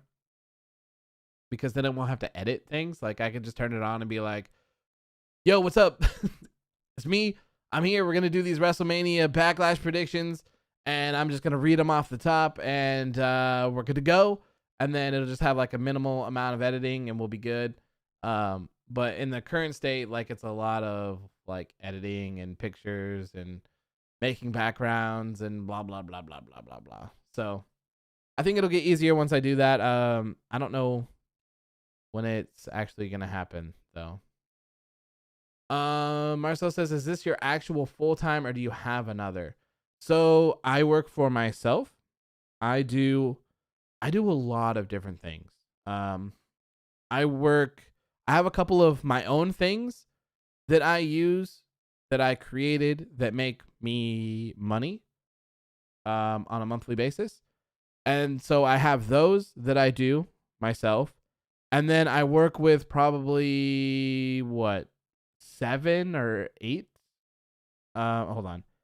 Apartments, construction, car, power, car, mortgage. So I think I work with like 7 businesses or something at the moment. So I do social media, branding, websites, stuff like that. I do that all for them. And then I do this as well. So it's all kind of like it's all like an online portfolio because you can use it for advertising and you can use it for all other sorts of things. So yes, I make all of my money from online, my own business. But yeah, I work for other companies essentially, like contracted out. They pay me to do things. So it's interesting. That's for sure. It's fun though. I wouldn't have it any other way. I mean, I can't tell you how scared I was. Like when I quit my job, so I started doing all of this stuff and I'm like, you know what? I'm smart enough and I know what I'm doing. I can handle my own business. So I quit my job and I called him and I was like, yo, my 2 weeks, yada, yada, yada. And after that, I got off the phone, man, like I felt so lightheaded. Like I was just like about to throw up. Like it just made me so sick. Like the feeling was so crazy of being like, am I going to be able to pay my bills? Like, I don't know. You never know, right? And it's worked out great. And now it's I'm comfortable. I'm fine. It feels nice, and I wouldn't change it for the world, man. I wouldn't change it for the world. If you're able to, and you can handle the stress and the uncertainty of what is going to happen tomorrow, I highly recommend it for everyone, man. You don't have to wake up at a specific time. You don't have to drive anywhere. Hell, you don't even have to get ready. You don't even have to get ready. You don't want to. It's up to you. So yeah, it's crazy. It is crazy. But like I said, that is all for me. Philip, we'll get you tomorrow for Dynamite. Well, I'll post a picture for you tomorrow. Kind of want to get out of here. It's been 2 hours. I was planning on just being here for an hour, but it is what it is. It was a pleasure chatting with you. It feels weird not doing them on Monday and Friday. Well, I guess, yeah, no, I didn't do it on Friday. So it feels a little weird not doing them on Monday and Friday, but at least we get to hang out in the gaming community type thing as well. So I'll catch you guys tomorrow for the AEW Dynamite post show. Hope you guys have a good rest of your night. Happy birthday to Chef as well, man, if you're still here. Happy birthday. I hope your birthday cards are filled with money because you are going to the moon.